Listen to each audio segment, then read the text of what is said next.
اب چونکہ امام حسین رضی اللہ تعالیٰ عنہ تک ابھی کوئی اطلاع پہنچی نہیں تھی تو آپ کے پاس وہ لیٹر پہنچا مسلم بن عقیل رضی اللہ تعالیٰ عنہ کو کہ آپ فوراً تشریف لائیں، حالات بڑے سازگار ہیں۔ تو اب امام حسین رضی اللہ تعالیٰ عنہ کے پاس دو چیزیں تھیں، ایک عزیمت اور ایک رخصت۔ عزیمت کا مطلب تو یہ ہے، پہلے رخصت کا سمجھ لیں کہ بعض اوقات شرعی احکام اللہ تعالیٰ کی طرف سے بندوں کی طرف متوجہ ہوتے ہیں،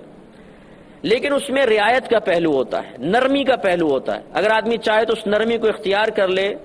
اور اس شرعی حکم سے وقتی طور پہ پیچھے ہو جائے، اس کو رخصت کہتے ہیں۔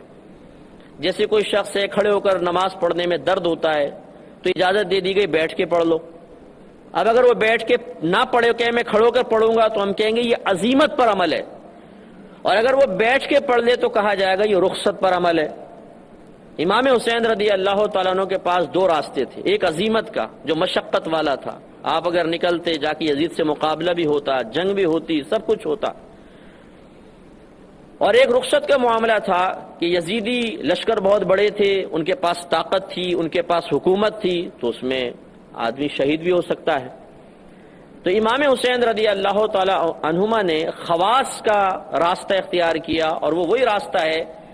کہ جب اللہ تعالیٰ کی راہ میں انسان نکلتا ہے تو پھر رخصت کو نہیں دیکھتا، وہ عزیمت کو دیکھتا ہے۔ تو لہٰذا اب اتمام حجت ہو چکا تھا، آپ کے پاس لیٹر آ چکے تھے، مسلم بن عقیل کی طرف سے تصدیق ہو چکی تھی کہ آپ تشریف لائیے، اور تقریباً 14,000 نے تو پہلے دن مجھ سے بیعت کی ہے، اور مجھے امید ہے کہ آپ تشریف لائیں گے تو پورا کوفہ آپ کے ساتھ ہوگا۔ آپ صرف 72 نفوس قدسیہ کے ساتھ اپنے گھر سے روانہ ہوئے۔ تو ایک تو یہ وجہ آپ کے سامنے آ گئی کہ امام حسین کوئی حکومت کے لالچ میں نہیں نکلے تھے۔ یہ تو ایک بالکل احمقانہ سی بات ہوگی کہ کوئی یہ کہے کہ امام حسین حکومت یا خلافت کے لالچ میں باہر نکلے تھے، اس لیے کہ یہ تو وہ شہزادے ہیں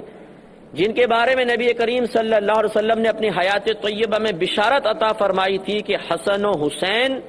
جنتی نوجوانوں کے سردار ہیں۔ تو جن کو اللہ کے نبی جنت کے نوجوانوں کی سرداری اللہ کے حکم سے عطا فرما دے، وہ دنیاوی عارضی دولت اور حکومت کے لیے اپنے گھر سے باہر نکلے گا؟ اور پھر اگر آپ چاہتے تو ایک بڑا لشکر جرار جمع کر کے جا سکتے تھے، صرف 72 نفوس قدسیہ جن میں گھر کی خواتین بھی ہیں، انہیں لے کر آپ کوفہ پہنچ رہے ہیں، اور آپ نے سفر اختیار فرمایا۔ تو ایک تو یہ عزیمت پر عمل تھا، دوسرا احساس ذمہ داری تھی، تیسرا میں یہاں پر ایک بات عرض کرتا ہوں، اور جو اہم بات ہے اور ایک راز ہے اور اس کو ہمیں سمجھنا چاہیے، کہ جب ہم امام حسین رضی اللہ تعالی عنہما حالت بچپن میں تھے تو یہ معتبر کتب میں واقعہ لکھا ہوا ہے کہ ایک مرتبہ نبی کریم صلی اللہ علیہ وسلم نے ایک ران پر امام حسین کو اور ایک ران پہ اپنے بیٹے حضرت ابراہیم رضی اللہ تعالیٰ عنہ کو بٹھایا ہوا تھا۔ ابراہیم مسلم چھوٹے سے تھے، تو سرکار فرماتے ہیں کہ میرے پاس جبریل امین آئے اور انہوں نے آ کے کہا کہ اللہ تعالیٰ آپ کو اختیار دیتا ہے کہ آپ یا تو اپنے نواسے کو اختیار کر لیں یا اپنے بیٹے کو، کوئی ایک دنیا سے ضرور جائے گا۔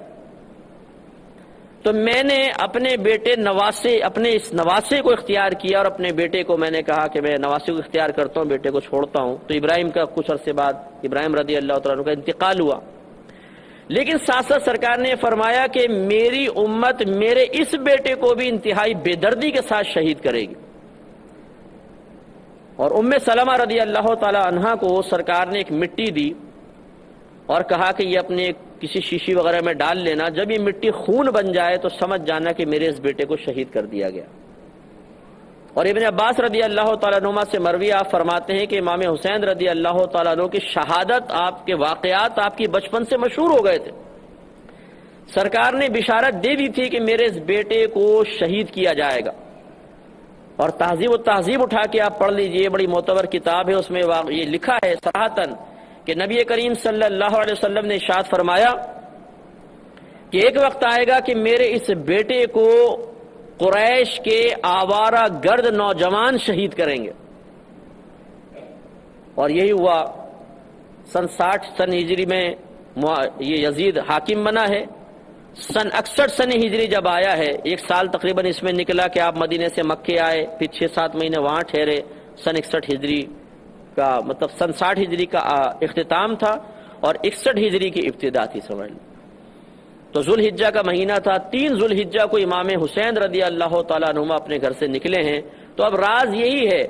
کہ آپ کو تو بچپن سے ہی بتا دیا گیا تھا کہ آپ کو شہید ہونا ہے، حتیٰ کہ امام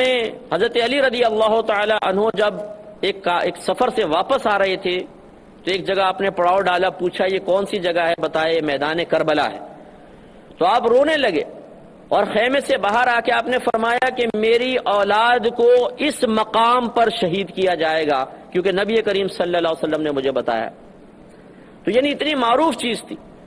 تو امام حسین رضی اللہ تعالیٰ عنہ یہ جانتے تھے کہ اب عمر کا وہ حصہ آ چکا ہے جس میں نبی کریم صلی اللہ علیہ وسلم کی میرے بچپن میں دی گئی خبر کی باقاعدہ ایک عملی شکل نظر آنے والی ہے۔ وہ کیسے رکتے؟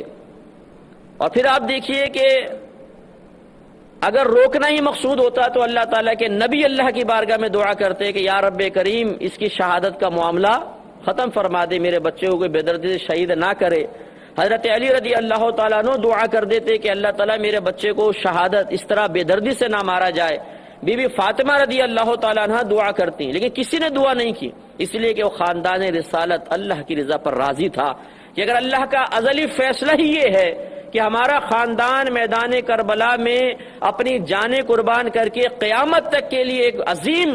دین کے لیے قربانی کی مثال پیش کرنے کے لیے منتخب ہو چکا ہے، تو ہم کون ہوتے ہیں دعا کرنے والے؟ ٹھیک ہے۔ تو امام حسین رضی اللہ تعالیٰ عنہ بھی جانتے تھے کہ اب وہ وقت آ چکا ہے، اب وہاں پر مجھے جا کر اپنی جان اللہ تعالیٰ کے فیصلے کے مطابق قربان کرنی ہی ہے۔ تو گویا کہ رضا الہی کی تکمیل کے لیے آپ نے اپنی جان قربان کرنے کے لیے اپنے آپ کو پیش فرما دیا۔ آپ راستے میں جا رہے تھے تو اطلاع مل گئی